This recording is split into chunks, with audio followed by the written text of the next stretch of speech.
those of us who grew up in the Boy Scouts, we all remember having to demonstrate safe camp tool handling to receive our tote and chip badge and card.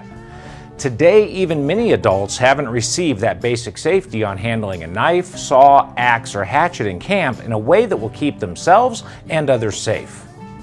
Even those of us who have been using these tools for decades occasionally slip up and get cut. But because we're mindful and take basic precautions, it is seldom a serious injury. With the right attitude and some simple precautions, you can safely use camp tools to build shelter, prepare firewood, whittle tent stakes, cut down trees, and a multitude of other tasks around camp. The three tools that we'll focus on is the knife, the camp saw, and the axe and hatchet.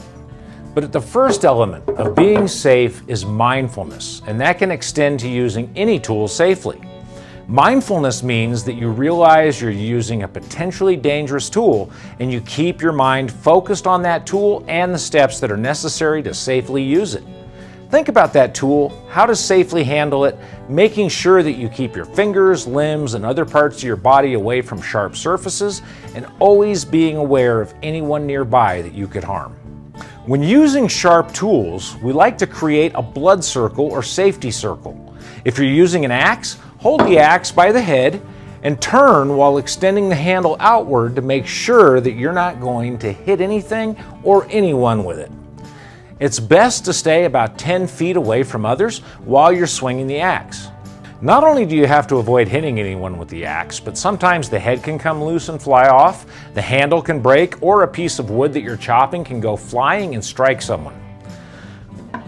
With a knife, even if you're cutting away from yourself, the knife can hang up on something hard and then suddenly cut loose, and the blade can swing wide.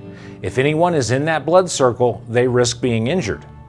Mindfulness also means not walking too near to someone else who is using a tool so that you don't get injured. Aside from being mindful, some things that you can do when using a knife safely include keeping your knife sharp, using a locking blade or a fixed blade, not cutting towards yourself or your fingers, and using minimal force. A family member of mine who is a chef once corrected my assertion that more people are cut with dull knives than with sharp knives because a dull knife can slip more easily and cut you. He asserted it was because there are more dull knives. I think there is some truth to both. Whatever reason, I can tell you from firsthand experience that I would rather get cut with a sharp knife than with a dull one. Dull knife wounds tend to be very jagged and painful and involve more crushing of tissue than a clean slice. I've been cut by very sharp knives and never even known I was cut until I saw the blood. There was no pain and the wound began to knit together and heal very quickly. Keep your knife sharp. We'll do another video featuring some knife sharpening tools and techniques at another time, but keep that blade sharp. You also want to keep it clean. Wash it with soap and water, and then rub a little oil on it after it dries to protect it from rust. This way, if you do get cut, it's less likely to get infected.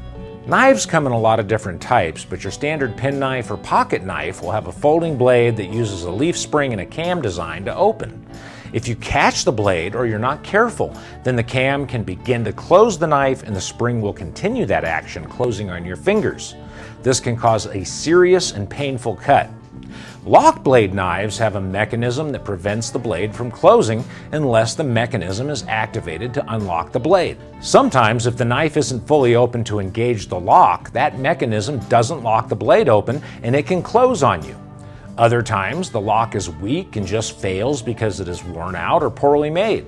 After opening a locking blade knife, carefully test the lock by trying to close the blade and then understand that with heavy use like chopping, that lock can become disengaged and the blade can close on you. Another answer is to use a fixed blade knife. These are difficult to carry in your pocket and need to be worn in a sheath, usually on your belt, but they won't close on you while you're using them. I keep a small fixed blade knife sideways on my belt every day, and this blade gets used for everything from opening boxes to cutting cords to all of the many things that you may need a knife for. While there are ways to safely cut towards yourself with a knife by controlling your arms by pinning the elbows into the body, for the most part we want to avoid cutting towards ourselves. Consider cutting towards your body as an advanced skill level and cutting away from the body as the general rule. Also, be aware of where your fingers are as you cut so that if the knife slips, they won't be in the path of the blade. And lastly, only have your knife blade out when you're using the knife. If you need to walk across camp to get something, put the knife in its sheath or close the blade. If you stumble or someone walks up to you, having that blade out can cause serious injury. If you need to hand a knife to someone, hold it safely by the blade and extend the handle. If the blade closes, close it and hand it to them closed. Tool etiquette is that when the person has control of the tool, they say, "Thank you." That tells you that they have control. When you're about to release control, you say, "You're welcome," and that lets them know that you're going to release the tool. This etiquette used to be widely known and practiced, but many are no longer aware of it. It'd be good to bring it back into common use. Oh, and one more thing. If you drop a knife, do not try to catch it. It's more likely you'll catch an edge or a point than the handle, and that can cause an injury. Make sure you jump out of the way, getting your feet clear, and let it fall. Saws can come in folding versions, bow saws, or a locking version like this Silky. Some basic caution about saws. I have never been cut as badly by a camp tool as I have with a saw. A saw makes a very jagged and wide cut that is painful and takes a long time to heal.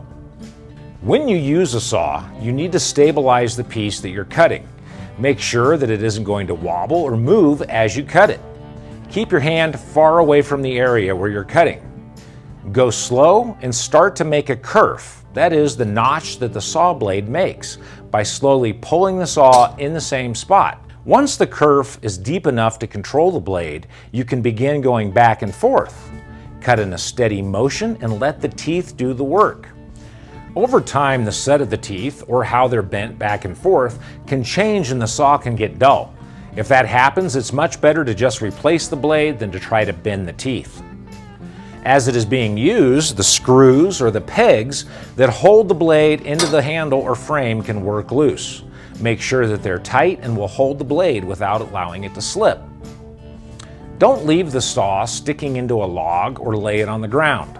This can cause the blade to rust and get dull faster, or someone walking around in the dark in camp can kick the blade and get injured.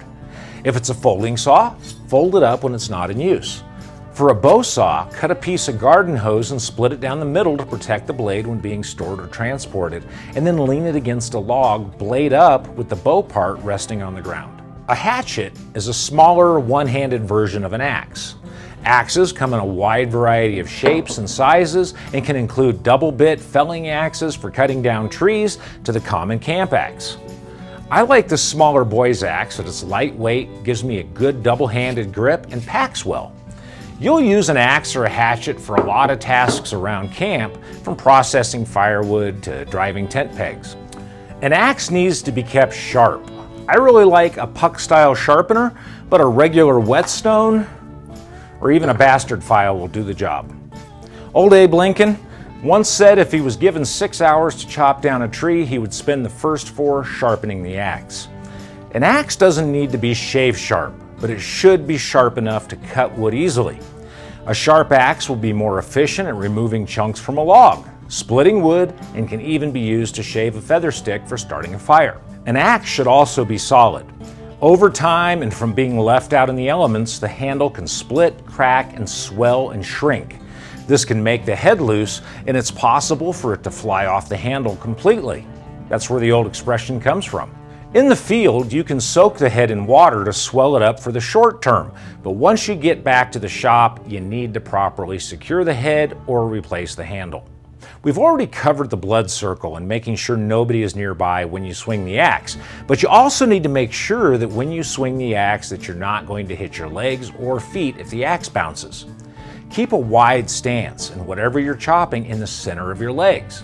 Or if you have an awkward position, make sure that both legs are off to the side. When splitting wood with a hatchet, lay the blade on top of the log and then lift the entire log and hatchet together and drive it back down onto the solid ground. This will work the hatchet into the log and you won't be swinging it toward the fingers holding the log. When being carried, it's a good idea to keep the head wrapped in a sheath or tape some cardboard over the edge. When not in use in camp, the best way to put your axe or hatchet away is to embed it into a log. Never leave it laying on the ground, as this is not only unsafe if someone kicks it in the dark, but it will allow moisture to seep from the ground into the handle and can swell and work loose. And one final thing to be aware of when using an axe: always look up when chopping a standing tree. There can be dead branches that can be dislodged by the vibration of your chopping that can fall on you and injure you. Make sure there is nothing dead above you or anyone else before you start chopping. These tools can make your time around camp more comfortable and enjoyable. That is, if you use them safely. The most important aspect of camp tool safety is being mindful of the tool and others. Keep your head in the game and use these tools with the utmost care. Sportsman's Warehouse has a wide selection of camp tools, hatchets, axes, knives, and saws. Check them out before your next camping trip or online at sportsmans.com.